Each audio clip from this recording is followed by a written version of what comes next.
Ya karena sudah cukup banyak yang hadir ya kita buka dulu acaranya ya. Sampurasun, sampurasun, assalamualaikum warahmatullahi wabarakatuh. Eh, Halo Mas. Terima kasih kepada Akang Teteh, Ibu Bapak sekalian yang sudah hadir di acara diskusi malam ini.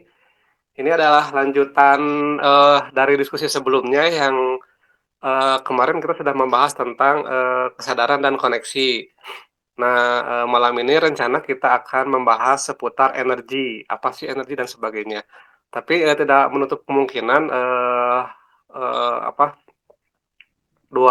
dua materi yang sebelumnya bakal terbahas lagi karena ketika kita membahas kesadaran, koneksi dan energi ini bukan sesuatu yang bisa dipahami secara singkat gitu. Ini perlu jam terbang yang sangat panjang begitu.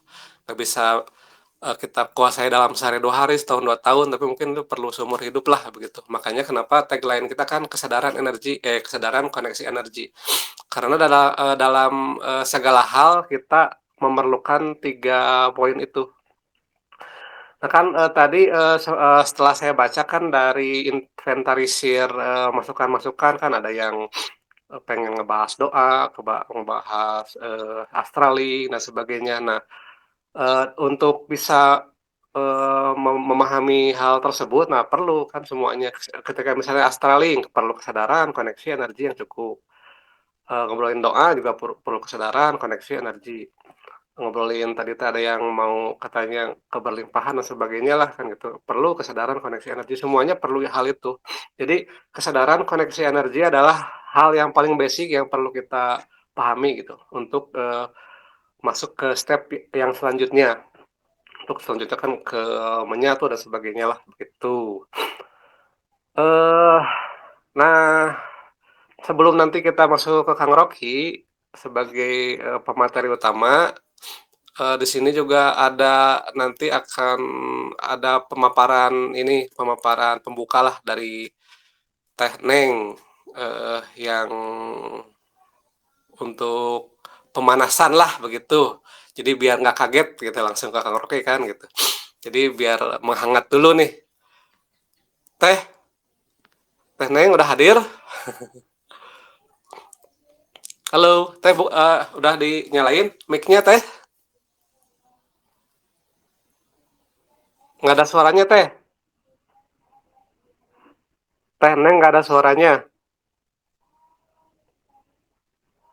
Masih tidur gitu ya? Ya gitulah. Jadi sambil ada suara, nunggu ada suaranya. Jadi eh perihal energi ini, eh Halo, ya ada ya. sekarang? Nah sekarang ada Teh. Sekarang ada. Sinyal, Kenapa? sinyal, sinyal. Oh sinyal Sinyalnya, atau? Oh iya iya. sinyalnya ikutan grogi oge ieu teh. Oh gitu ya begitu. Ya siap-siap ya Teh. Nah kan kita rencana malam ini kita akan membahas lanjutan dari materi sebelumnya kan Iya, terkait iya, iya. energi lah begitu. Hmm, Nah kan kalau bahasa siapa sih yang pernah ngomong teh everything is energy kan, segalanya hmm. adalah energi gitu. Bahkan Nikola Tesla kan pernah berstatement katanya kalau kita ingin memahami alam semesta, kita harus memahami vibrasi, frekuensi, energi, nah kan begitu. Iya, Jadi iya, selalu betul, dibahas betul. tuh energi tuh kan. Gitu. Betul. Iya, betul, Nah, Kang. jadi apa sih energi ini? Apa sih energi itu? Terus eh, se seurgent apa sih energi itu gitu. Nah, sebelum Eh, ke ke yang ke dalam-dalamnya itu mah gimana teh pandangan Teteh tentang energi ini teh?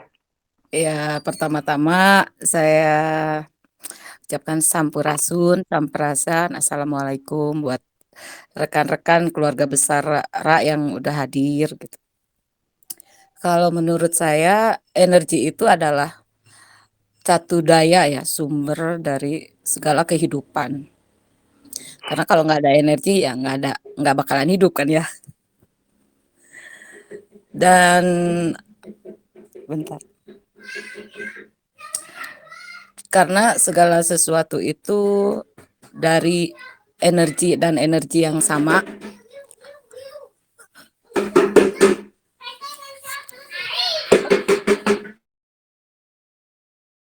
Banyak backsound Teh. Ya bener, banyak ininya, trouble-nya. Loh, apa ya, ya ya memang segala sesuatunya memerlukan energi ya Kang Jay. Ya Tuhan,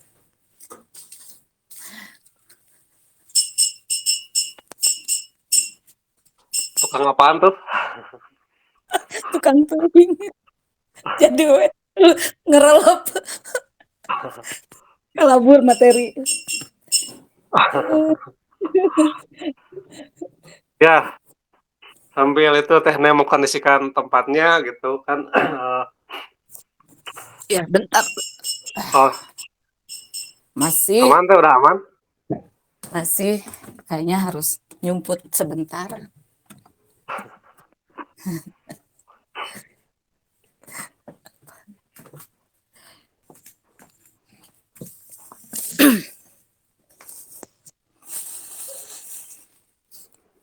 Kalau menurut saya ya Kang Jay, eh sebelum ya itu ya, energi itu sebagai catu daya, sumber eh catu daya penggerak, dan memang semuanya segala sesuatunya butuh energi. Walaupun energi itu bukan segalanya, tapi segala sesuatu ya dari energi ya. Dan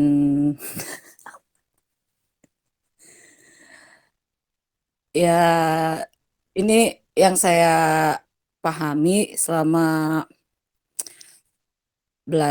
mempelajari keilmuan dari Kang Diki dari Mbap itu ya. Seringkali saya di TF energi metafisik, tapi dulu itu saya ngerasa kayaknya bagaimana ya bentuknya energi itu gitu. Apa benar sudah bisa, apa betul itu sampai apalagi kalau ada yang minta terapi jarak jauh itu saya ngerasa apa ya, ngerasa ragu gitu. Bener nggak sih sampainya, soalnya sering di terapi jarak jauh pun kayaknya biasa aja gitu. Kecuali kalau mungkin kalau metafisik ada sedikit ada ininya. Tapi kalau ke si fisik itu kurang ya. Nah, eh, setelah mengikuti Kang Rocky, barulah saya paham bahwa eh, bahwa semua itu tidak tidak semudah itu ada apa ya? Balelol ki ah.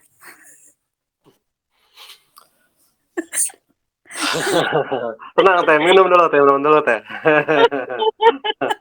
Aduh. Ya, paling kalau boleh saya nambahin, ya ternyata berbicara energi itu tidak semudah itu kan gitu, pertama. Iya Terus betul. kedua, Mm. eh ya memahaminya saja kita belum selesai gitu kan, Iya belum betul. sempurna, belum utuh kan. Mm. Nah, apalagi, sampai ke tingkat ke mempraktekkannya kan, Iya memperjalankannya, terus betul. mengolahnya, terus Mm-mm. dan sebagainya lah. Nah, begitu ya. Ya Nah, betul makanya, betul. selama ini kan kita baru mendapatkan kepingan atau potongan-potongan puzzle yang belum lengkap lah, begitu, tentang energi itu. Mm. Maka Iya iya ketika kita mempraktekkan pun, ya mungkin, eee, ya masih diraba-raba ini tuh bener nggak, ini tuh, nyampe nggak dan sebagainya iya lah, nah. betul. Nah, untuk, hal itulah gitu, untuk menjawab hal itulah kenapa sekarang kita akan membahas, tentang energi, supaya kita memahami secara mendalam, eee agar, apa yang kita lakukan pun jelas gitu, terukur Iya begitu. Tidak iya betul. ngawang-ngawang, tidak halu dan Mm. sebagainya. Begitulah Teh ya Teh. Iya dan memang Nah jadi mhm, yang saya menurut menurut hemat saya sih ya memang kunci utama itu dari kesadaran dan koneksi ya Kang Joy. Jadi eh, apa ya? sebelum saya belajar eh, tentang kesadaran, menyadari sadar dengan tubuh, merasakan tubuh itu memang hanya merasakan oh padat aja gitu kan. Tapi setelah itu setelah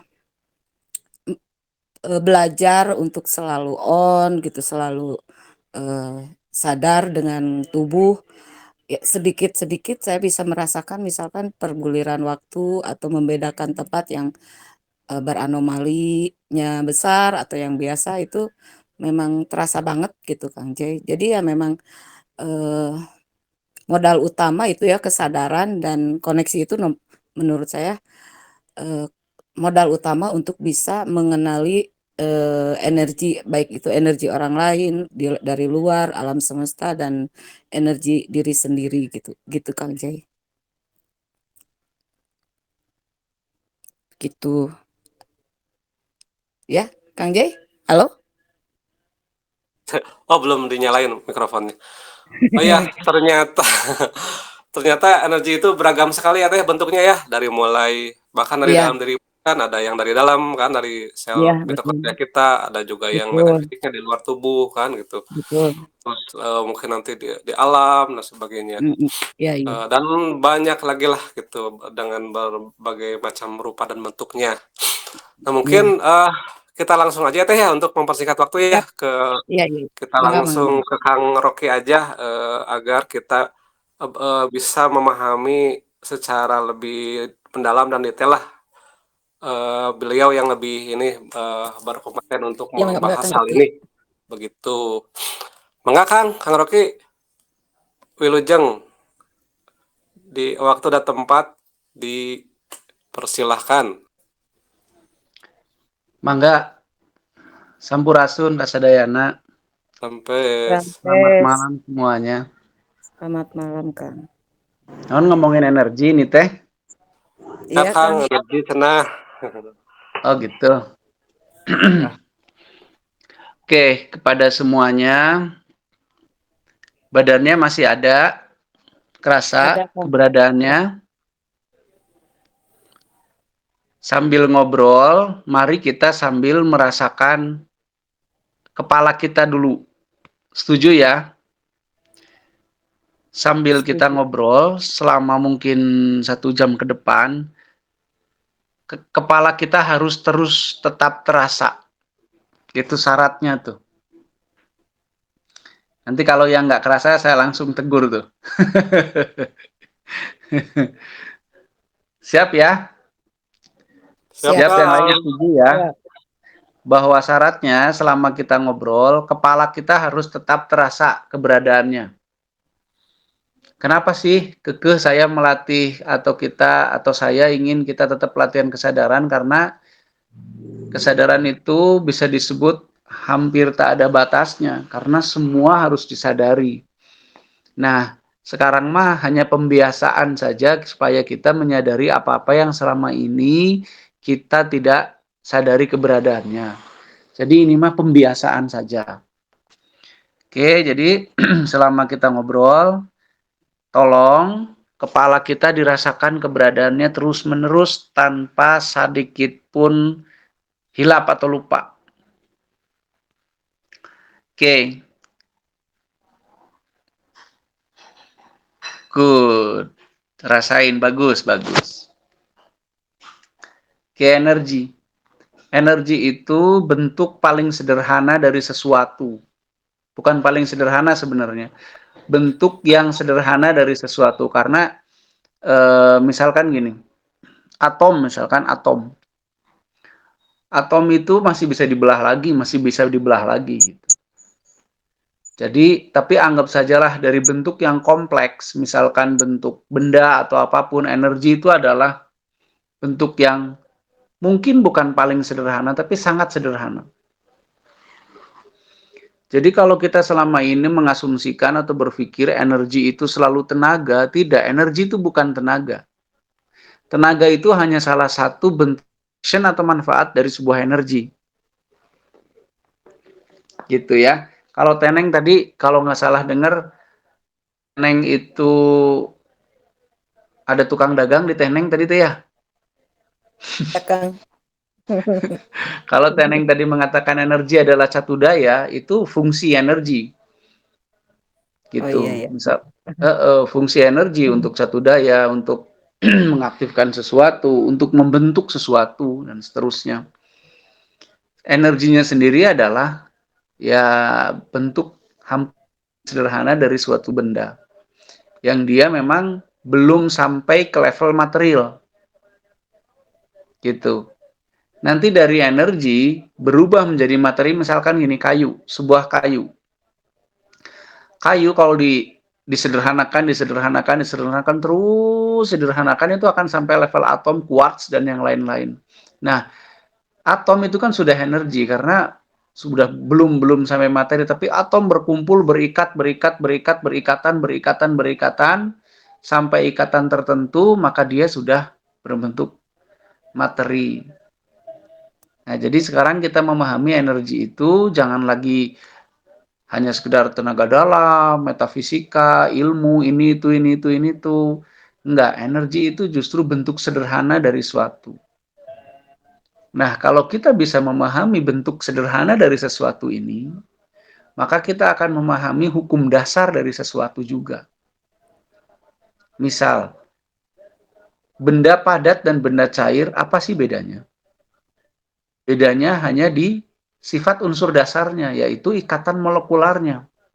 Yang satu ikatan molekularnya sangat rapat dan stabil, yang satu ikatan molekularnya yang cair itu ikatan molekularnya tidak rapat dan tidak stabil. Nah, dari sifat dasar itu, maka perilaku unsurnya, perilaku benda pun berbeda.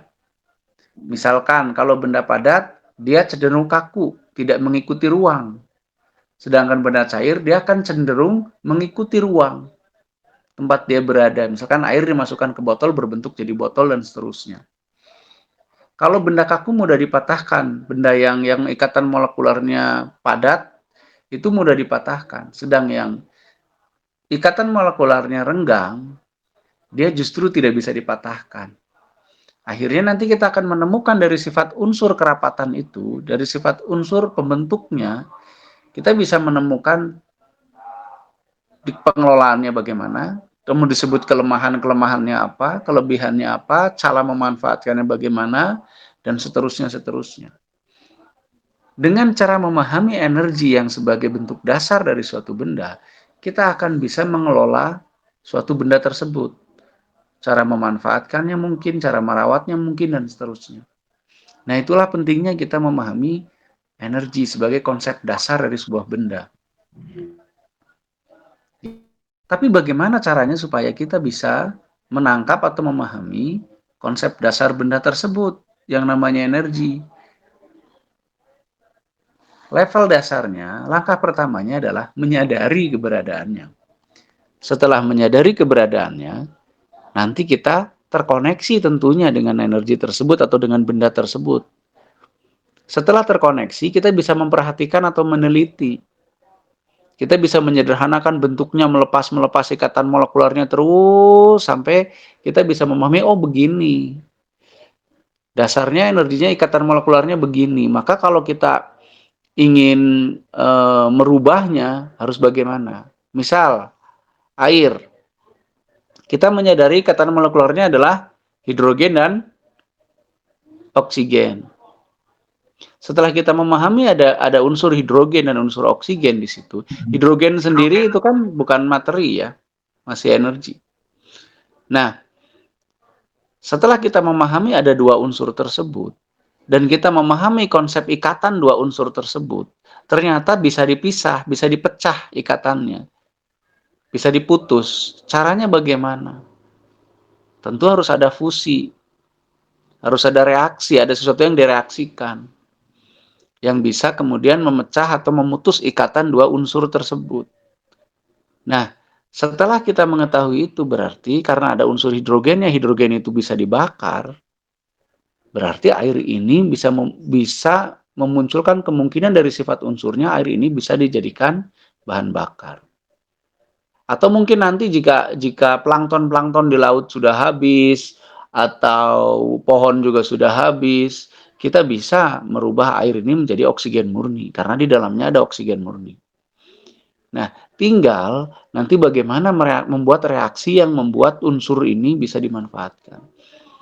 Tapi itu semua kalau kita bisa terkoneksi atau menyadari keberadaannya dulu, terus kemudian terkoneksi dan kemudian menelitinya. Gitu. Makanya balik lagi ke konsep awal, yang Ra pelajari yaitu paling dasar, yaitu bagaimana caranya kita bisa menyadari segala sesuatu menjadi lebih baik, lebih detail. Caranya bagaimana? Ya manfaatkan segala indera yang kita punya. Baik itu indera yang sifatnya fisikly maupun non-fisiknya. Masalahnya kita itu sudah terbiasa loncat-loncat belajar itu. Ini belum tamat udah mikirin yang lain, sudah kepengen tahu yang lain. Akhirnya ya kalau bahasa Sundanya ngarawu kusiku. Nggak tahu bahasa Indonesianya apa tuh, ngarawu kusiku. Nah, itu kalau energi itu secara singkat seperti itulah. Energi adalah bentuk sederhana dari sesuatu. Benda, karena benda semua tersusun dari molekular. Molekular tersusun dari hal yang lebih sederhana lagi yang namanya atom, yang namanya apa macam-macam kayak gitu.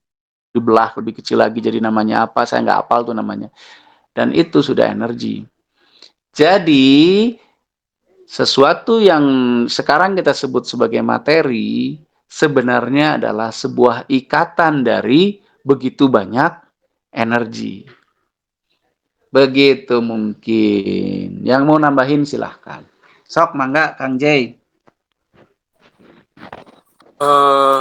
Apa tuh ya? Kan? Kalau nyambungin ini Kang, keterangan dari Tesla itu kan ada vibrasi, frekuensi, energi. Nah Ya, itu tuh, apa sih keterhubungan antara 3 unsur itu gitu dalam ya, kehidupan atau betul. apalah? Apa tadi? Lupa lagi awalnya? Frekuensi. Frekue vibrasi, frekuensi, energi. Ya, ini sebenarnya tergantung kita ngomongin proses perbentukan apa. Misalkan proses pembentukan alam semesta itu diawali dari apa dulu. Kalau yang saya lihat, tapi ini belum tentu, jangan dijadikan apa ya, patokan kebenaran. Kalau yang saya lihat, proses pembentukan alam semesta itu bukan dari ledakan materi ya, bukan. Tapi dari ledakan atom yang bermuatan terlalu berlebihan kemudian meledak. Nah, ledakan itu menciptakan pusaran, pusaran itu yang baru akan menarik materi. Baru tercipta tuh, entah itu black hole-nya, entah itu planetnya, dan yang lain-lain. Tapi begini, untuk menjawab mana dulu sih urutannya, energi dulu, frekuensi dulu, atau vibrasi dulu gitu kan ya? Betul betul betul. Dan bagaimana korelasinya ketiga itu gitu kan? Iya. Sebenarnya energi itu adalah sesuatu, atau dia itu semuanya lah, termasuk energi, semua itu adalah bergetar, berdenyut. Kenapa berdenyut? Karena di dalam satu atom itu kan ada 3 unsur tuh. Apa tuh coba Kang Pep unsurnya? Ayo. Proton, elektron, sama neutron. Nah, 3 unsur itu saling berkelindan satu dengan yang lain. Jadi nggak diam. Berkelindan. Berkelindan itu bergerak lah. Nah, dalam pergerakan itu, dari pergerakan yang sederhana itu tentu kemudian menciptakan gelombang. Ya kan? Gelombang yang masih sangat sederhana. Iya Nah, iya. gelombang ini dia menghasilkan vibrasi. Vibrasi ini bentuknya frekuensi nantinya. Gitu. Nah, tahu nggak bahwa atom satu dan atom lain, yang kemudian berkumpul menjadi molekul, gitu kan ya, dan molekul-molekul itu nanti berhubungan lagi, itu mereka berbicara dengan bahasa frekuensi. Maksudnya berbicara itu bagaimana? Mereka menginformasikan sifat dan unsurnya serta hukum-hukum alamiahnya itu menggunakan frekuensi. Dan frekuensi itu ada setelah vibrasi. Vibrasi itu ada karena apa? Karena ada pergerakan di dalam si inti atom itu sendiri.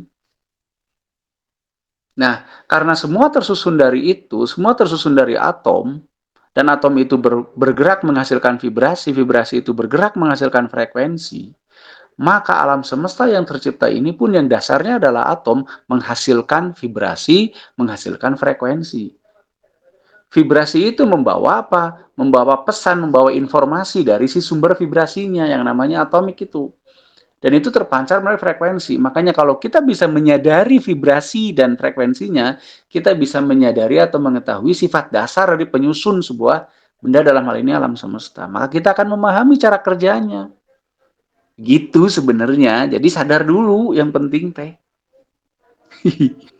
Nah, Itu kan. iya, Pengerti itu kan dia. si Pepi Jo? Kembali ke poin 1. Iya. Terus. Eh, kalau boleh saya tangkap kayak bahkan barusan perihal vibrasi, frekuensi, energi.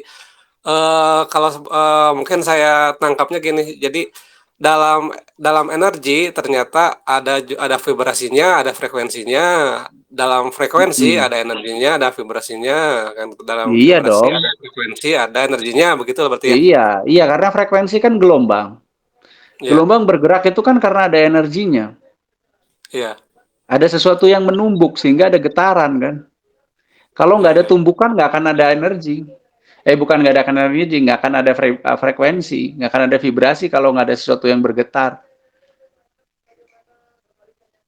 Gitu. Iya, berarti 3 dalam 1, 1 dalam 3 kemarinnya. Ya kuma pepi welah bahasana. Anjay. Iya, iya, iya, iya. Siap, siap.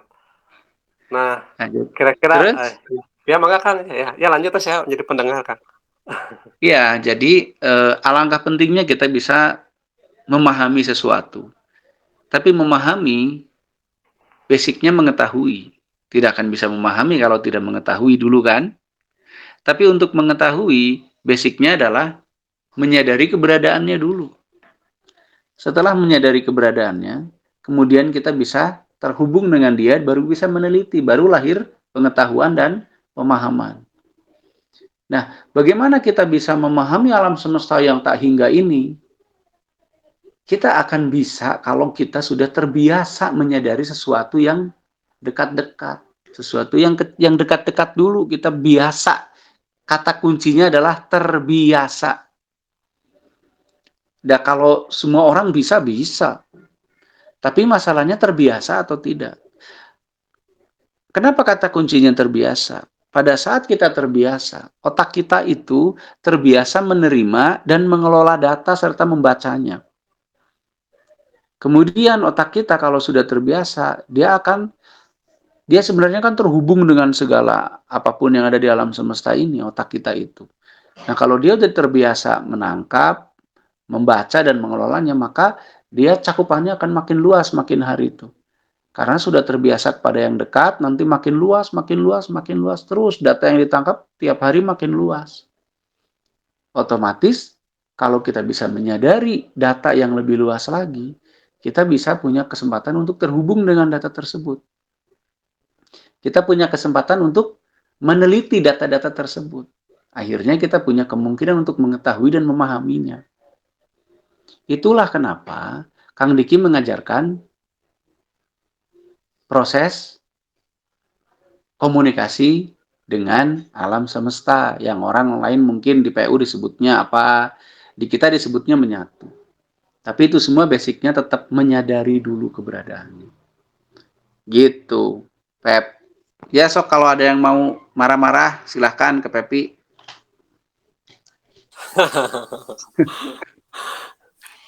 Ya, ya. Apa kita mau langsung ke Sebentar, ini kan? ntar dulu. Ini kok Oh iya. kepalanya jadi pada hilang semua. Ayo, jujur. Kepalanya pada hilang. Nggak kerasa ya? Kepalanya Ya pada langsung. lupa. Ya apanya begitu, langsung lupa kalau lagi beda kegiatan lupa aja. Sok dirasain lagi keberadaan kepalanya, disadari lagi kepalanya. Mana kepalanya, mana. Udah kerasa, lanjut ngobrolnya, jangan hilang lagi kepalanya. Yuk, lanjut Kang Pepi. Ya, siap.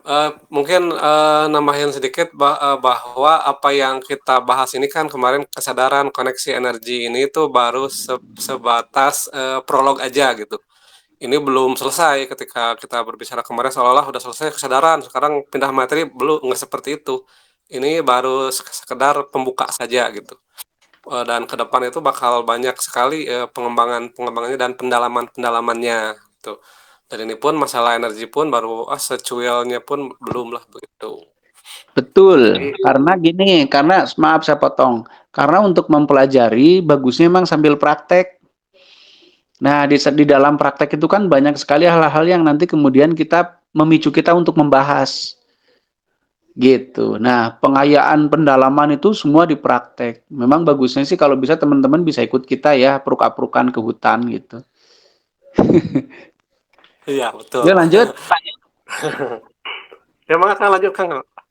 Udah, Lanjut. saya jadi Oh, lapar kalau ngomong terus. oh itu. Ya begitulah. Jadi dari 3 pertemuan sampai sekarang ini baru pembuka saja. Nah mungkin ke depannya nanti bakal ada sambil ya seperti kemarin kan sebelumnya kesadaran sambil praktek tuh kesadaran dan sebagainya. Nah, ya ke depannya pun mungkin kita akan nanti meramu bagaimana ini apa agar kita bisa memahami secara mendalam 3 poin tersebut begitu. Apa kita mau mulai tanya jawab aja kan? Atau Iya, gimana? mangga. Ya Ya, mungkin yang lain punya pandangan atau punya ya. pengalaman atau punya pengetahuan silahkan aja. Nanti biar kita bisa diskusikan. Sok aja, mangga. Oh iya iya siap. Ya mangga yang lain bisa mau ada yang bertanya atau berpendapat atau gimana biar diskusinya lebih hangat lah begitu. Jadi eh, ya biar nggak kaku lah begitu. Jadi kita hanya mendengarkan aja gitu. Jadi sok aja ini mah ini fleksibel begitu. Kalau ada yang mau bertanya atau berpendapat, mangga silakan. Atau yang kemarin tuh ada yang mau nanya Kang siapa kemarin teh masalah peristiwa yang terjadi pada diri. Oh, Sugante peristiwa pernikahan massal. Halo, Nonton halo. massal. Nah, Kang Doni itu silakan. Ini yang saya kemarin, yang bertanya Ya, kemarin, tentang saya jatuh dari motor kemarin. ya Kang silakan. Ya, waktu itu kan saya jatuh dari motor, terus saya urut-urut bentar, saya terapi malamnya kan. Nah, enggak pas lagi tidur itu kaki saya ini bergerak-gerak, gerak sendiri kayak refleks gitu, kayak otomatis. Nah itu, ya saya terkejut lah langsung. Lagi tidur itu, lagi keadaan tidur, gerak-gerak. Jadi kaki saya yang terkilir ini langsung sembuh dia dengan kayak krek krek krek. Nah gitu, nah, kataku. Jadi bingung saya ngapa ini. Jadi langsung nggak lagi pincang kaki saya langsung sembuh. Nah sudah itu saya tidur lagi, leher saya tuh gerak-gerak juga, jadi plong dia gitu. Nah saya bingung apa yang gerakan saya ini apa jin atau apa itu gitu Kang. Ya itu aja lah. Ini Kang nanya ke Rocky. Kang. Oke. Ya, Kang Rocky lah. Kang siapa namanya? Kang siapa? Lupa lagi barusan teh. Doni Kurniawan. Doni Kang Doni, Kurniawan. boleh nggak saya lihat wajahnya sebentar tampil di layar? Boleh boleh. Coba. Kameranya Kang. Kameranya silakan. Dinyalain kamera. Nah, Oke, tahan dulu ya, jangan gerak-gerak. Wah, kayak cakrakan ya ternyata ya. ada malu jadi. Sebentar, Kang ya. Ya ya. Oke, cukup Kang. Mau lanjut apa mau dimatikan dulu kameranya? Boleh? Matikan aja. Oke, siap. Oke, kemungkinan besar itu bukan jin ya, Kang ya. Bukan jin itu mah. Saya tidak melihat ada jejak-jejak gitu. Bukan. Itu Akang selama ini pernah ngurut orang lain atau diminta tolong ngurut orang lain? Halo? Mikrofonnya Nyalain dulu mikrofonnya. Nyalain dulu. Pernah Ya, Ya, minta silakan. ya pernah. Pernah dan berhasil ya?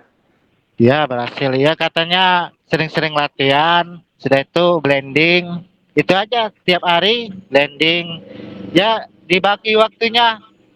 Hari ini Kang Asari, esoknya saya latihan itu apa? Air satu, besoknya blending. Itu aja saya Ya, bagi-bagi.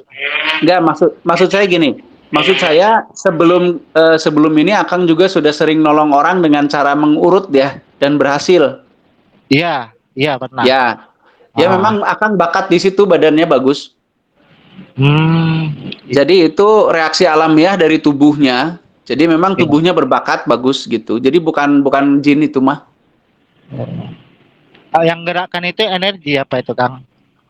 Metabolisme tubuhnya sendiri, sistem tubuhnya sendiri, ya energi termasuk menggerakkan, cuman itu energi tubuh ya. Jadi memang tubuhnya bagus tuh, punya bakat untuk membantu orang dalam hal pengurutan seperti itu. Kalau saran Iya, saya diperdalam aja, Kang, bagus itu. iya, Kang. Ini satu lagi, Kang. Ada Mhm. lagi. Setiap saya nerapi orang yang kesurupan, saya pegang kepalanya, itu saya terlihat jinnya dalam tubuh pasien itu. Oh kirain Akang ikut kesurupan. Enggak, enggak lah. Nggak apa-apa, Jadi, Kang. Nggak apa-apa, nah, bagus-bagus aja, nggak apa-apa. itu Hal kayak dia. biasa ya. Oh, iya itu saya hentikan itu. Waktu itu pernah kan ngadepi orang kesurupan. Nah, saya Mhm. pegang kepalanya ya. Dia dia nampakkan kayak nyerang kayak masuk ke dalam tubuh saya. Jadi saya berhentikan itu. Itu Ya, lanjutnya ya. gimana itu? Ya nanti juga kalau energi Akang sudah besar sebenarnya itu akan melindungi diri sendiri Akang gitu. Jadi terus saja latihan dan biasa itu jadi pertama Akang bikin apa namanya itu setting pikiran tuh apa namanya sudut pandang pemikiran bahwa itu nggak bahaya lawan aja gitu. Jangan takut, jangan khawatir lawan aja. Ada jin mah energinya lemah, nggak akan gimana-gimana. Iya. Kalau apalagi Oh. kalau Akang udah ikut latihan Kang Asari yang lain-lain itu pasti bisa ngelawannya. Jadi lawan aja cekek we atuh. Centil aja ya. Iya, centil aja. Jadi nggak usah takut itu mah. Iya. Ya takutnya nanti berefek ke keluarga, anak istri kan itu lah. Olehnya pernah kayak terjadi kayak gitu. Ngobati orang Hmm, jadi dia tuh anak istri kadang tuh diganggu, anak saya kadang tuh terlihat-lihat apa katanya kayak iya. nenek-nenek ular. Ya Nah, nanti makanya makanya kalau nerapi buat tulisan tidak menerima over gangguan ke keluarga gitu.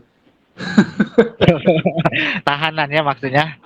Iya, kasih tahanan Oh, aja. Kasih kan udah tahu lah kayak gitu masalah tahanan kan udah tahu ya. iya iya. Jadi ya di anak istri kasih tahanan aja nggak masalah. Secara teknis mah seperti itu, tapi secara Iya. sudut pandang Akang nggak usah terlalu risau, nggak usah khawatir, nggak usah memandang itu hal yang luar biasa, itu hal biasa. Dan Akang bisa ngelihat jin itu juga hal yang normal-normal aja, jadi nggak usah terlalu macam-macam pikirannya, biar nggak jadi beban malah Iya. gitu aja. Ya, Oh, iya ya. Takutnya nanti kalau ngelihat terus jadi stres. ya nggak apa-apa tuh stres mah. Ah, iya Nanti kan tiap kalau obat. stres bisa kesurupan. Iya. Jadi ada yang ngobati ya, Kak. Iya, tenang aja. Ada Kang J yang tukang ahli kesurupan tuh Kang J. Iya Oh iya iya. saya ada jin nanti dibisikin pinjam dulu 100, dia langsung kabur. Jinnya kabur langsung.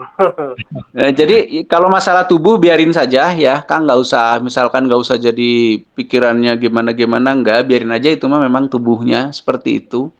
Ah, Anggap saja seperti itu gitu ya, anggap saja bahwa ini memang tubuhnya yang berbakat, jadi biar nggak usah banyak pikiran, ya itu keistimewaan lah tersendiri gitu. iya iya iya. Terus diperdalam ilmu urutnya, ilmu ngurutnya. Karena kan tangan Akang tuh kalau megang orang tuh suka jalan sendiri ya. Iya iya iya. Kalau ngurut tuh gitu. Nah Iya itu kadang ikutin aja diperdalam secara teorinya, baca-baca juga tentang tubuh, tentang apa. Jadi nanti bukan cuman bisa ngurut, tapi tahu teorinya gitu. iya iya iya.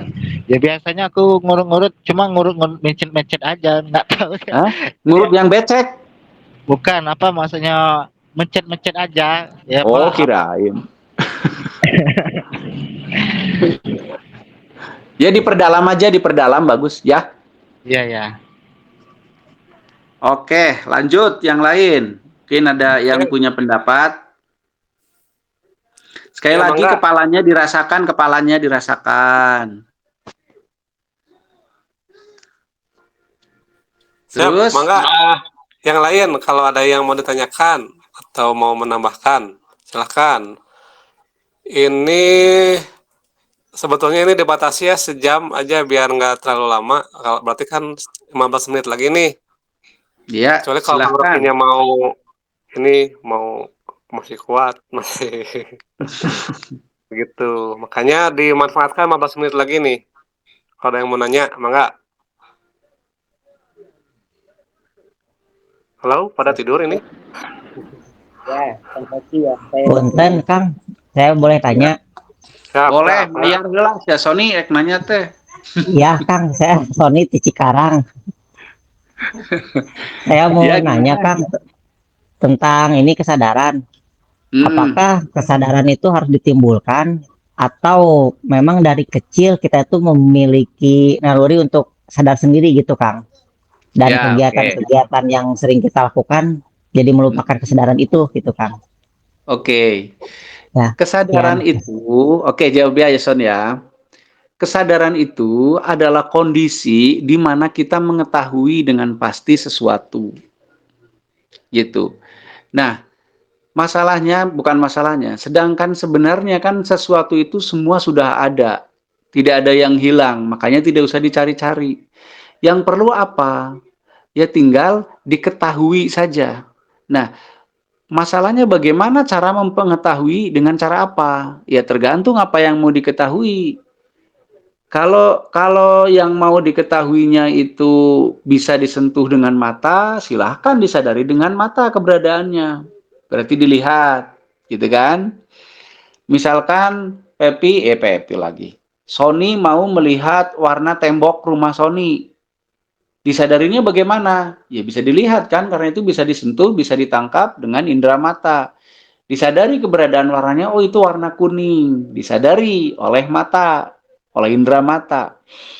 Tapi kalau kita mau menyadari sesuatu yang tidak tertangkap oleh indera mata, misalkan mau menyadari angin, nggak kelihatan sama indera mata, maka kita menggunakan indera yang lain. Indera perasa misalkan, kulit. Kita rasakan dengan kulit, oh hembusannya begini, suhunya sekian, kekuatannya sekian, dan seterusnya. Tapi kalau kita pengen merasakan sesuatu yang, atau mengetahui sesuatu yang tidak bisa dideteksi oleh kulit, misalkan apa? Pikiran orang lain, atau kejiwaan orang lain. Kita harus memakai apa nanti indera yang mana. Prinsipnya adalah, kesadaran itu bukan ditimbulkan sebenarnya. Kesadaran itu adalah kondisi akibat dari kita mengetahui sesuatu dengan pasti. Gitu. Nah, cara mengetahuinya beragam cara tergantung apa yang ingin diketahui. Kalau kepala, badan ini kan dilihat susah kecuali pakai kaca ya. Nah, kita pakai perasaan, makanya dirasakan kepalanya, keberadaannya. Biar kita bisa mengetahui keberadaan kepala itu. Karena kalau mau dilihat matanya dibalikin susah. Ya, Son. Kalau sare Sony, hoi. Iya, Kang. Ya, jadi sebenarnya kesadaran itu memang sudah timbul dari awal ya, Kang. Jadi tinggal kitanya yang meneliti gitu kan. Kesadaran itu timbul saat kita mengetahui sesuatu dengan pasti. Baru itu yang namanya sadar. Gitu. Jadi kesadaran adalah efek akibat dari kita mengetahui sesuatu. Kayak ginilah logikanya gini. Pada saat Sony jalan ke Sandung, berarti Sony tidak menyadari ada batu di depannya kan gitu kan? Kenapa Iya, Sony Kang. tidak menyadari ada batu? Karena Sony tidak mengetahui ada batu itu. Tapi kalau Sony melihatnya, mengetahui ada batu di situ, Sony sadar bahwa ada batu di situ, akan tersandung kalau saya melangkah kaki kanan dulu mungkin gitu ya. Kemudian Sony menghindarinya. Kenapa bisa selamat? Karena Sony sadar ada batu di situ. Kenapa Sony sadar? Karena mengetahui. Kenapa Sony mengetahui? Karena melihat. Gitu loh. Paham ya? Oke, Kang, hatur nuhun. Dan can paham mana teh sebenarnya mah. Mencerna heula, Kang. Oh, sok atuh dicerna dulu ya, sok atuh. Iya. Jadi sadar adalah kondisi akibat dari kita mengetahui sesuatu dengan pasti. Gitu loh. Alat untuk mencapai pengetahuan itu ya beragam cara tergantung apa yang ingin diketahuinya. Indra kita sudah sangat lengkap untuk bisa dipakai untuk mengetahui segala sesuatu yang ada di alam semesta ini. Tinggal disengajakan, mungkin kayak gitu ya. Disengajakan untuk mengetahui dengan dilihat, dirasakan, diperhatikan dan seterusnya. Begitu. Biasakanlah diri kita untuk mengetahui dengan pasti, jangan kebiasaan selewat-selewat. Ngelihat sesuatu selewat, mendengar sesuatu selewat, merasakan sesuatu selewat. Kalau terlalu terbiasa selewat begitu, nanti kita tidak pernah punya kesadaran yang utuh terhadap sesuatu.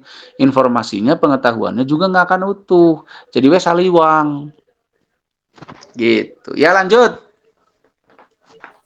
Silakan yang lain kalau ada yang mau bertanya. Saya Kang, Siap. Siap teh, mangga. dari pembicaraan kita selama ini tadi beberapa menit ini, justru saya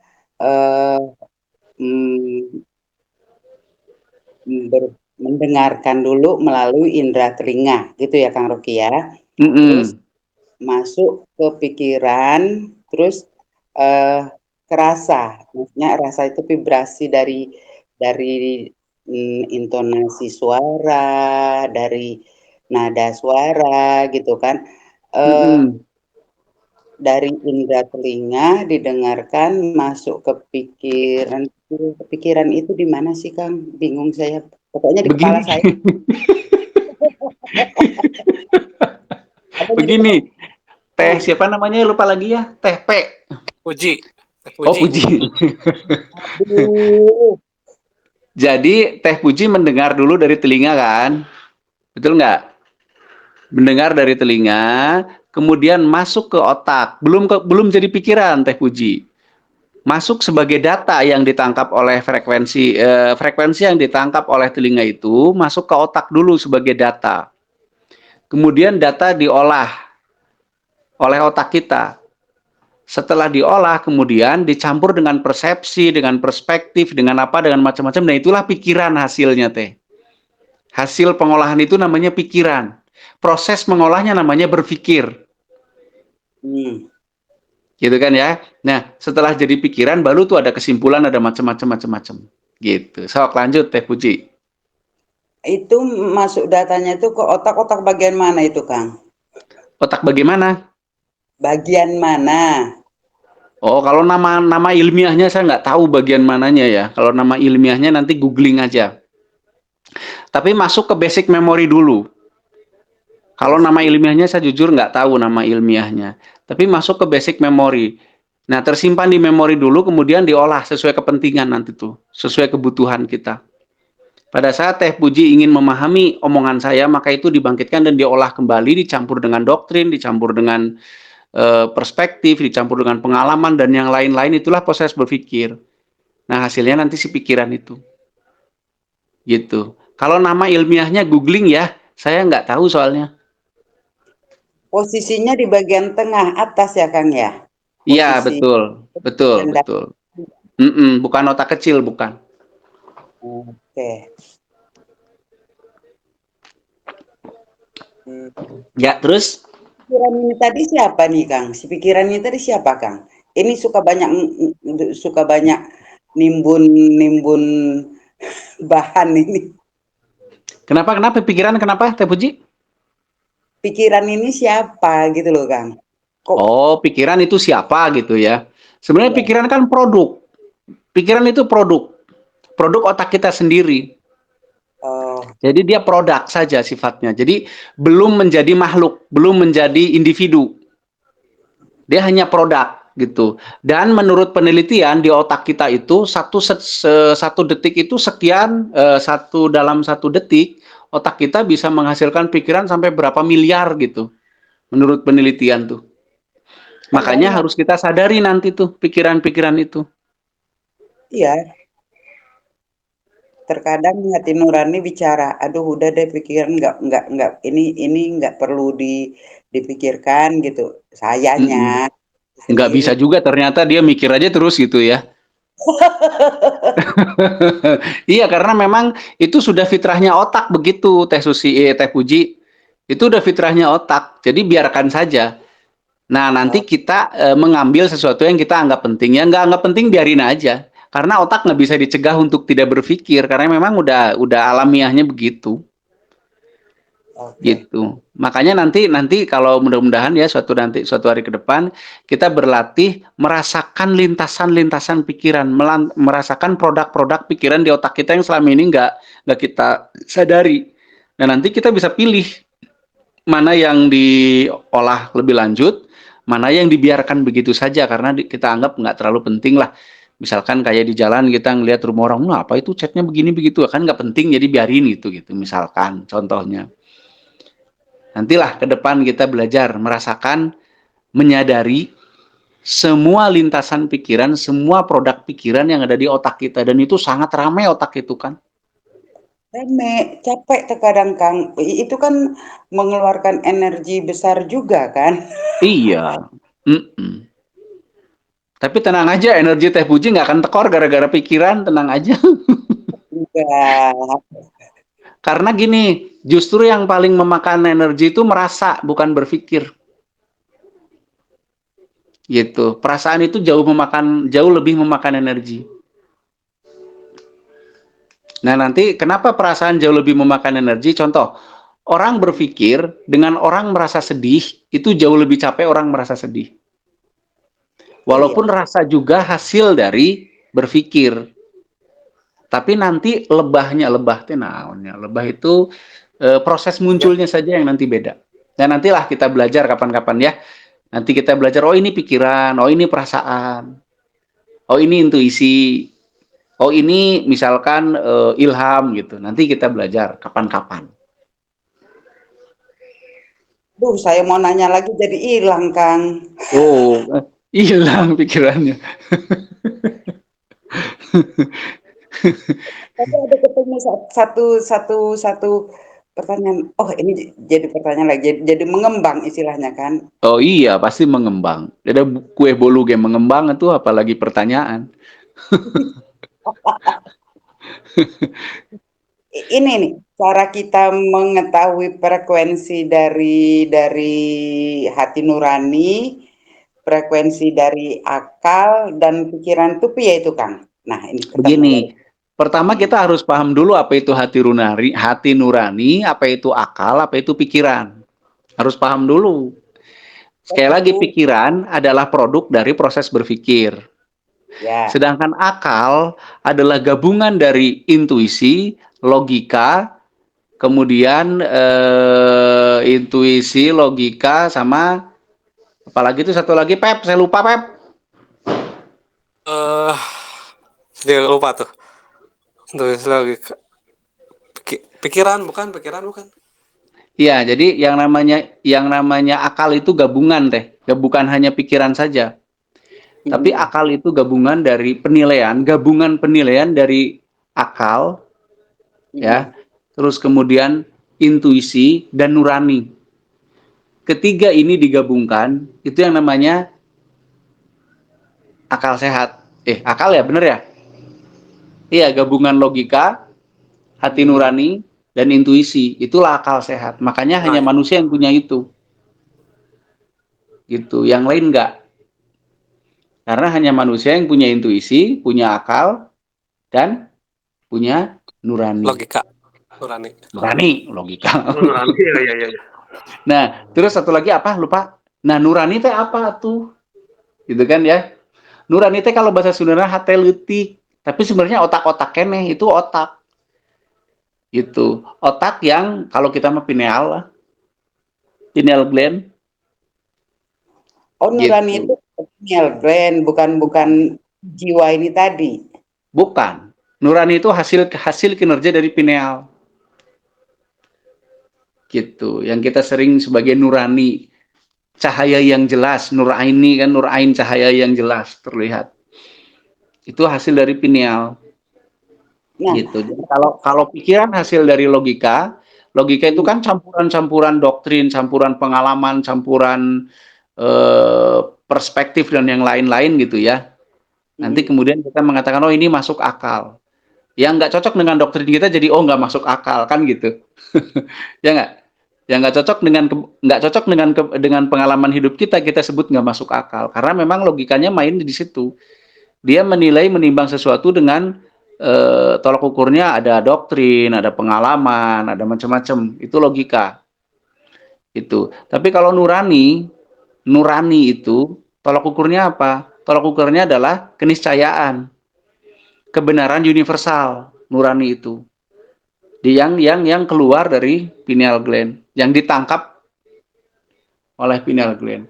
Nah, sedangkan intuisi itu basicnya, intuisi itu sebenarnya rasa. Nah, intuisi menerima data dari banyak sekali. Sesuatu yang tertangkap oleh saraf-saraf kah, oleh apa, oleh otak lah, oleh apa. Gitu. Tapi intuisi itu lebih spesifik daripada berpikir. Kalau berpikir kan masuk data diolahlah dengan berbagai macam. Kalau intuisi itu tidak ada proses mengolahnya. Intuisi itu seperti apa ya, diolahnya cuman ini bagus apa tidak, berbahaya atau tidak gitu aja. Jadi hasilnya bukan pikiran, tapi hasilnya adalah kecenderungan kalau intuisi mah. Kecenderungan dilakukan apa tidak, misalkan gitu ya. Mau pergi, nggak jadi nih kayaknya ini nggak enakan. Nah, gitu kan ya, intuisi itu.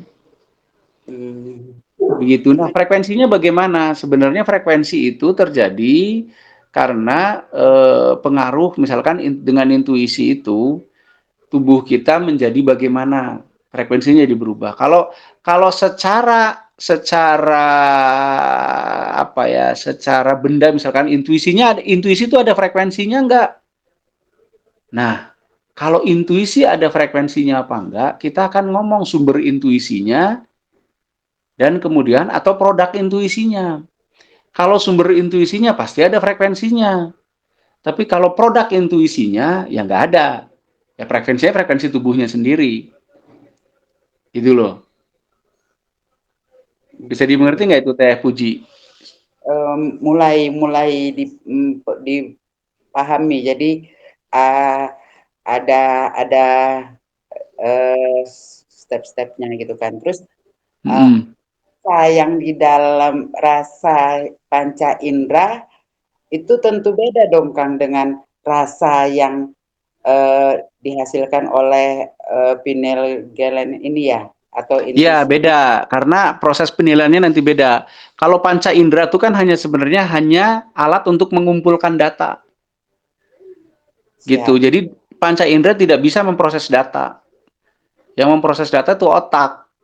Nah, di dalam otak kita ada kebenaran kebenaran universal, kemudian kebenaran yang dipelajari, ada doktrin, ada pengalaman dan yang lain-lain, itulah yang dipakai untuk mengolah data.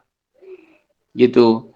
Tapi kalau panca indera dia tidak punya alat untuk mengolah data, dia hanya sensorik, dia hanya sensor untuk menangkap data. Gitu.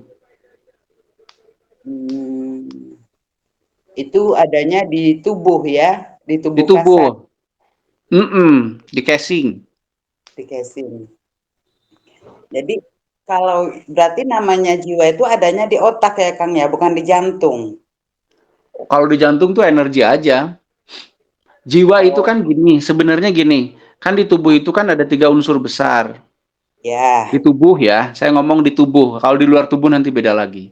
Di tubuh itu ada 3 unsur besar. Ada ruh, ada nyawa, ada jiwa.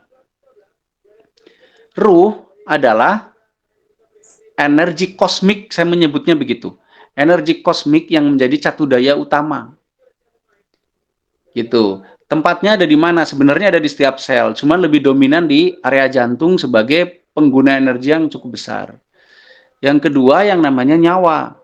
Nyawa saya sebut sebagai software, sebagai tata atur kinerja si tubuh ini. Jiwa itu adalah representasi pikiran atau otak. Gitu. Makanya orang gila disebutnya sakit jiwa, cara berpikirnya yang salah, yang sakit. Dan orang mati dicabut nyawa, bukan cabut jiwa. Nyawa itu software-nya yang dimatikan. Gitu. Jiwa itu representasi otak.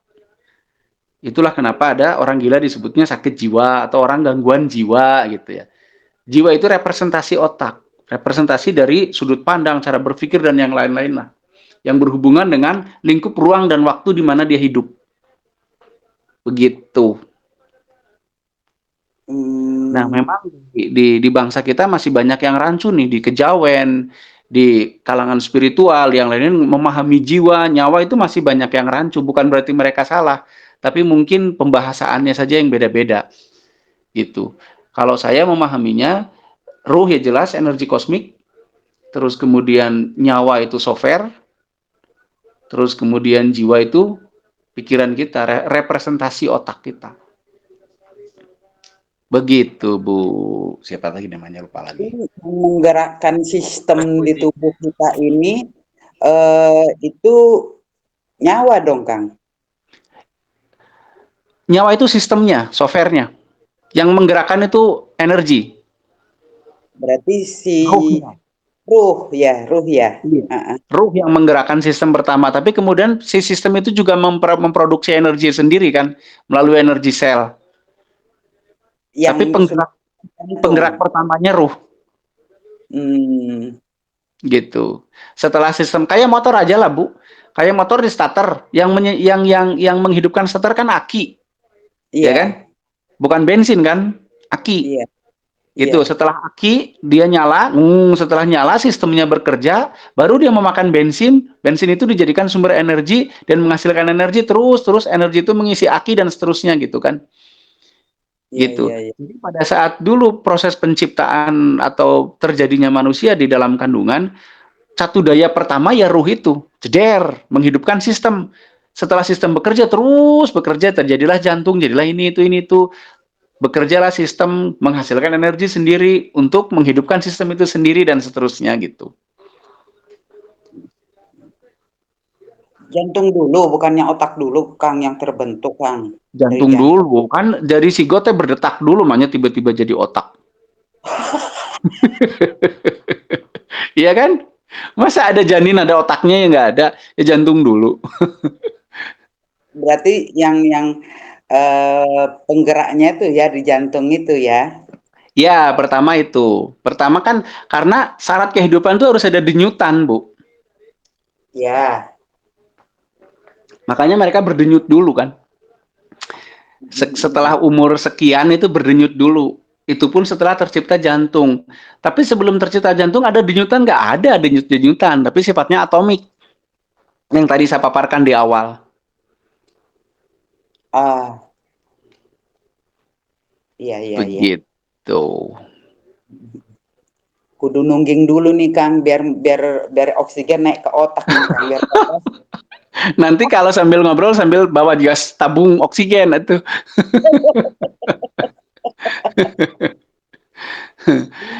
Ya pelan-pelan bulah. Saya juga pelan-pelan sambil nginget-nginget. Iya, jadi apa namanya? Karena di jantung itu kan ada beberapa saluran ya ke otak gitu kan. Ya. Ini si jiwa ini kemungkinan besar itu yang saya rasakan itu jiwa itu adanya di jantung gitu loh, Kang. Tidak, jiwa itu di otak.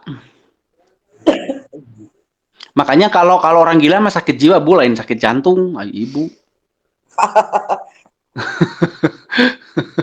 Ya kan? Orang gila bukan sakit jantung, tapi sakit jiwa. Nah, orang disebut gila pada saat dia sudah tidak bisa lagi memahami konteks ruang dan waktu di dalam kehidupan realitasnya. Begitu.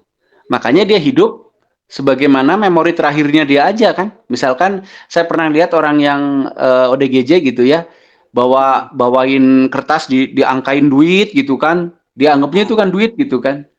Artinya dia sudah gagal memaknai ruang waktu sesuai dengan realitasnya saat itu. Nah, itu disebut sakit jiwa karena memang otaknya bermasalah gitu. Cara berpikirnya bermasalah, bukan jantungnya yang bermasalah. Nanti kan Ibu nggak enak kalau darah tinggi disebut sakit jiwa. Wah, ini jantungnya bermasalah, Anda sakit jiwa. Ya nggak kayak gitu. Ya sudah ya. Terus apa namanya? Apa namanya, Bang? eh jadi ini kalau orang gangguan jiwa itu berarti sistem motoriknya yang terganggu. Bukan. Bukan. Orang sakit jiwa itu adalah sudut pandang yang bermasalah adalah bagaimana otak mengolah kesadaran ruang dan waktunya di dalam realitasnya. Orang gila itu kan hidup di dalam realitas yang dia sadari sendiri. Tidak nyambung dengan realitas yang ada di luar dirinya. Ya enggak? Makanya disebut gila. Karena dia punya dunia sendiri lah gitu kasarnya. Ada kelebihan mereka loh, Kang. Nggak pernah sakit mereka. Yang saya perhatiin Iya, ada. Dan nggak malu. Kalau saya kan celana sobek malu, mereka nggak jadi ngirit. Gitu. Masa ibu mau jadi gila dulu biar antibodinya kuat? Aduh, janganlah. Iya, kok yang waras kok pada penyakitan malah yang nggak waras sehat ya. Iya, karena gini, karena nyawanya dia atau softwarenya dia sudah memisahkan antara logiknya, otaknya, dan tubuhnya. Jadi tubuhnya udah ngurusin diri sendiri, jadi egonya udah sangat tinggi, ego tubuhnya udah sangat tinggi sehingga tubuhnya sudah, kalau ibarat pesawat terbang mah autopilot lah. Gitu. Ya. Kalau kita kan tubuh itu masih terpengaruh dengan stres, dengan pikiran kan gitu-gitu ya. Karena masih nyambung antara software kita, nyawa kita dan jiwa kita. Jadi masih saling mempengaruhi. Kalau orang gila tuh sudah diputus otomatis, sudah autopilot badannya. Jadi antibodinya memang jadi sangat kuat. Gitu. Satu lagi, Kang. Saya kan pernah eksperimen. Saya eksperimen nih. Saya terapi teman saya yang di luar negeri. Iya. Terus setelah 10 menit saya terapi, saya WA gitu kan. Tadi ada kerasa saya lagi mood nih. Saya kirim energi gitu. Nggak berasa apa-apa. Katanya saya biasa-biasa aja. Lagi nempelin sih di punggung gitu kan. Terus kira-kira setengah jam baru, enak ya badan saya. Ini kok kayak ada yang masuk gitu energinya. Saya nggak bisa pastiin bahwasanya itu transfer energi dari saya jarak jauh ya. Hanya aja kalaupun itu terjadi, kok bisa lamban gitu loh, Kang. Nggak. Oh gitu. Oke. Mungkin penjelasannya begini. Mungkin ya. Pertama, orang itu mungkin tidak peka terhadap energi. Jadi pada saat energi memapar dirinya, dia tidak peka terhadap itu. Tapi kan setelah energi memapar, kemudian bereaksi dengan sistem energi di dalam tubuh si beliau itu kan, baru terjadi perbaikan setelah sekian menit.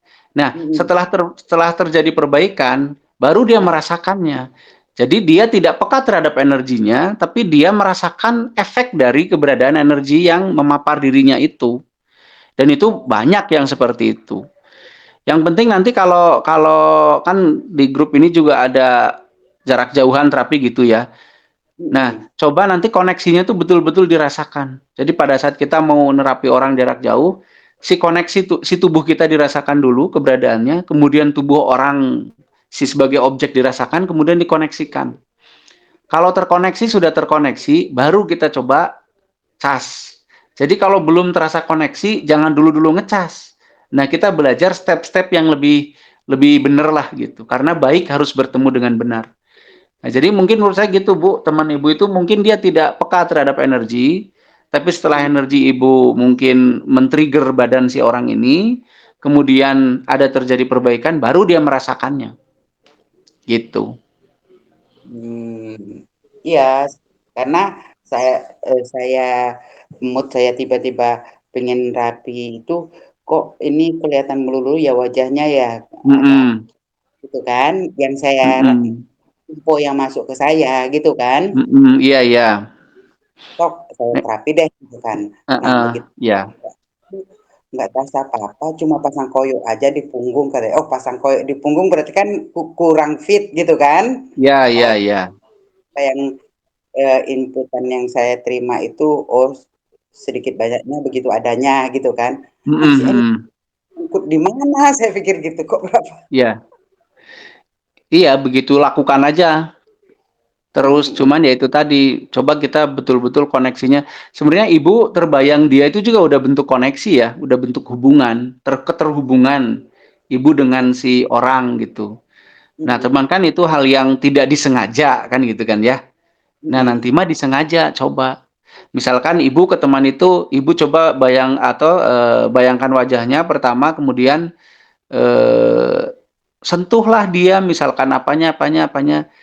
Terus tanya, kamu kerasa nggak disentuh sama saya? Ada yang menyentuh dan bla bla bla gitu. Nah, kalau sudah terasa sama orang, berarti koneksinya udah bagus. Oh, Gitu. Nah, latihannya kasih. seperti itu, latihannya. Karena kan Iya. kita bicara apa ya, bicara sesuatu yang harus bisa dipertanggungjawabkan ya, walaupun nggak kelihatan. Jangan sampai misalkan kita udah yakin banget ngecas orang padahal nyambung aja enggak kan, jadi nggak lucu nantinya. Nah, itu kayak eksperimen gitu kan. Ya, iya, Nah, ya itu tinggal dilanjut aja Bu, dilatih oh, terus. jadi koneksi Hmm. dulu ya. Iya, Ini. koneksi dulu. Gitu. Kalau di film Indosiar mah kalau anaknya celaka, ibunya pegang gelasnya jatuh, ya itu juga koneksi namanya. Iya, iya. Gitu. Suka nonton sinetron ya Kang ya? Enggak sih, saya sukanya nonton sinetron Ajab. Ajab, ajab kubur. Ajab kubur. Si Pipa aja itu seneng sinetron. Boy, Kang, Boboiboy. Bobo Boy. Ya, Mangga, yang lain mungkin atau gimana? Silakan Kang Pepi, udah jam berapa? Mangga Oh yang iya, lain mungkin. hampir jam 9 nih. Kangnya masih ini Kang waktunya. Ya kalau masih ada yang perlu diobrolin, hayu. Oh iya, Sampai jam atau 9 lah. ya udah ya. Oke, kita masih mumpung masih ada waktu 15 menit lagi. Jadi kalau mau ada yang ditanyain silakan.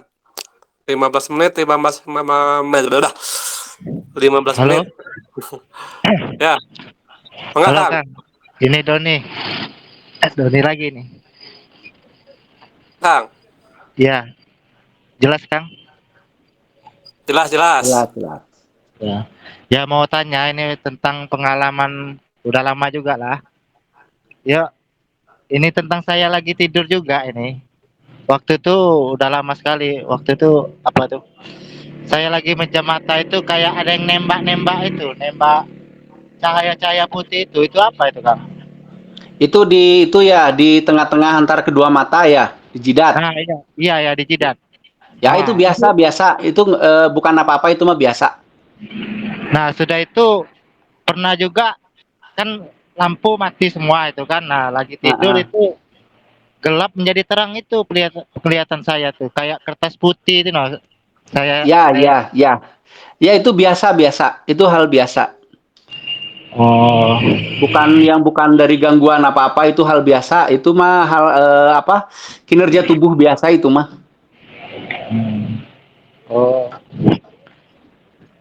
jadi bukan apa ya jadi Bukan. oh Bukan apa-apa itu mah biasa aja. ya syukurlah kalau gitu. Oke. Mm -mm. Yuk yang lain. Ya, mangga yang lain silahkan. Ada sekitar 10 menit lagi, 12 menit. Yuk dimanfaatkan waktunya. Ya bebas, bebas, mangga. Silahkan. Teh Neng geus ka mana ya geus eueuh? Aya Kang Ada, nyimak, ada. Oh nyimak, ada nyimak. sebentar. Ya silahkan, mangga. Yang lain, 10 menit lagi. Kalau nggak Ya ada, kepalanya dirasakan terus. Ini Kang mau nanya, kan kalau misalkan kita sedang dia menyimak gitu kan, ya seperti yang Teh Puji bilang gitu, kerasa denyutan yang di tengah sama di atas. Tapi kalau misalkan ini sedang bicara atau minum atau apa, itu nggak terlalu terasa, malah nyebar gitu, gimana ya? Apa Jadi karena rek nanya tidak rek naon itu? gimana sih, Kak? Apa Naon karena gimana? ya kenapa nggak terasa banget itu sih yang denyutan di tengah sama di Ya apa karena sih? fokusnya terbagi. Oh, gitu. Fokusnya terbagi intinya mah. Tapi itu masih ini kan Masih terjadi. masih apa maksudnya berkesadaran kan? Iya, berkesadaran, cuman kan kebagi. Kuduna mah kan kesadaran itu tidak bisa dibagi. Jadi kita Hmm, bisa menyadari apapun dengan 100% semuanya gitu. ya, ya, ya. Kalau masih kebagi kan berarti masih perlu latihan lagi terus gitu. Misalkan tadinya kita lagi nonton TV, sadar 100%. Kemudian kita diajak ngobrol gitu kan ya. Jadi nonton TV-nya nggak puguh kan gitu kadang-kadang ya. Iya, iya. Nah, itu kan berarti kesadaran kita masih terbagi. Ya, nerapi, pertama panas, diajak ngobrol, panasnya hilang kan gitu kan. Ya itu masih terbagi. Padahal kita bisa nerapi tetap panas, ngobrol tetap fokus gitu.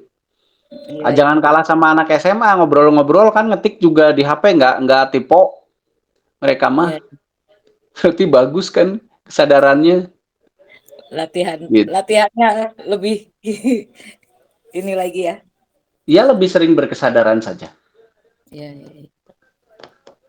Ya, udah Udah? itu. Udah. Nanya gitu hungkul, aduh. Emang yang lain? Barangkali masih ada waktu 5 menit lagi, 4 menit lagi.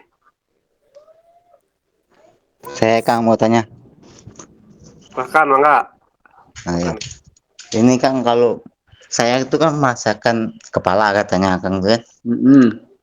Nah pas waktu merasakan kepala itu di otak belakang tuh ada yang kayak ngilu-ngilu itu apa itu Kang? Ya, ya. Jalan-jalan. Kayak ngilu-ngilu itu ya. Itu pembuluh Ya. darah yang bekerja lebih optimal. Jadi pada saat kita fokus terhadap apa saja, ya, fokus terhadap apa saja, sebenarnya kita lebih memakai energi lebih banyak. Akhirnya pembuluh darah kita juga lebih bekerja lebih ekstra. Biasanya ada yang rasa linu atau yang denyut atau yang rada sakit gitu. Itu awal-awal biasanya seperti itu, Kang. Itu mah normal sih. Normal. Normal. Ya itu Kang. Itu ya. Iya, sok aja lanjut, Kang. Latihannya. Ya, silahkan yang lain. Masih ada waktu 3 menit lagi. 8 menit lagi. 8 menit lagi. Ada? Kalau nggak ada, mungkin kita akhiri aja ya, gitu. Makanya sebelum berakhir, enggak, isi ada Naon? lagi. Ya, maksudnya. Gitu. Ya, nanti kayaknya udah nggak ada lagi, Kang. Ya kita Closing tutup aja statement, kali Kang. ya. Ya, closing statement, Kang. Kesimpulan aja. Ya, mohon. Ya udah. Jadi sekali lagi energi itu kita harus merubah sedikit sudut pandang kita tentang energi. Kalau selama ini mungkin kita memahami energi itu ya sebagai tenaga, sebagai penggerak, sebagai itu fungsi dari energi atau salah satu manfaat atau kegunaan energi. Energi itu sendiri sebenarnya secara individu adalah bentuk sederhana dari sebuah benda lah gitu. Bentuk paling sederhana. Dia yang tersusun dari atom gitu. Atom itu sudah energi. Nah, jadi karena energi itu adalah bentuk sederhana dari sesuatu, maka kita bisa pahami nanti si sesuatu itu punya sifat seperti apa itu dari sifat susunan si energinya, atom-atomnya. Nah, kalau kita sudah mengetahui sampai situ, nanti kita bisa mengelola atau mengolah sesuatu itu menjadi lebih baik gitu. Jadi pertama, energi itu bukanlah tenaga. Tenaga hanya salah satu dari manfaat energi. Energi adalah bentuk sederhana dari sebuah benda. Itu pahami. Yang kedua, supaya kita bisa memahami energi, kita harus terkoneksi dulu, bisa terkoneksi, bisa menyadarinya. Gitu loh. Ya nanti memang untuk bisa memahami lebih jelas kita baiknya memang langsung praktek ya. Gitu, langsung praktek lah. Misalkan kayak air, H2O. Air itu kan udah materi, tapi pada saat dipecah jadi hidrogen dan oksigen, dia sudah tidak materi lagi. Gitu. Makanya si hidrogen dan oksigen itu adalah bentuk sederhana dari air. Nah, dengan mengetahui ada bentuk hidrogen dan oksigennya, kita jadi tahu, oh ternyata air itu punya potensi untuk dibakar karena ada unsur hidrogen. Oh ternyata air juga bisa untuk pernafasan karena punya unsur oksigen. Dan seterusnya. Nah, begitu. Kalau secara singkat tentang energi sejarah sederhana mah gitu. Mungkin gitu aja ya, Kang Pipa J. Saya mengucapkan banyak terima kasih pada teman-teman yang sudah bergabung. Sekali lagi kami di tim RA itu menawarkan kita untuk mempelajari 3 unsur utama, yaitu kesadaran, koneksi, dan nantinya kita akan bisa memahami tentang energi. Gitu loh. Nah, silahkan dimanfaatkan bagi teman-teman untuk membiasakan diri, bukan berlatih kesadaran lah, membiasakan diri untuk sadar tentang apapun. Nanti di sini kita akan terus saling mengingatkan untuk terbiasa melanggengkan kesadaran. Mungkin gitu aja dari saya, Kang Pipa dan teman-teman yang lain. Mohon maaf kalau ada yang kurang berkenan. Terima kasih, saya pamit ya.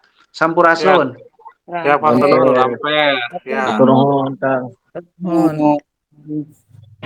Ya, begitu aja ya Kang Teteh, Bapak sekalian, apa yang barusan disampaikan oleh Kang Rocky itu mudah-mudahan bisa kita tetap jaga ya kesadaran, koneksi, energi.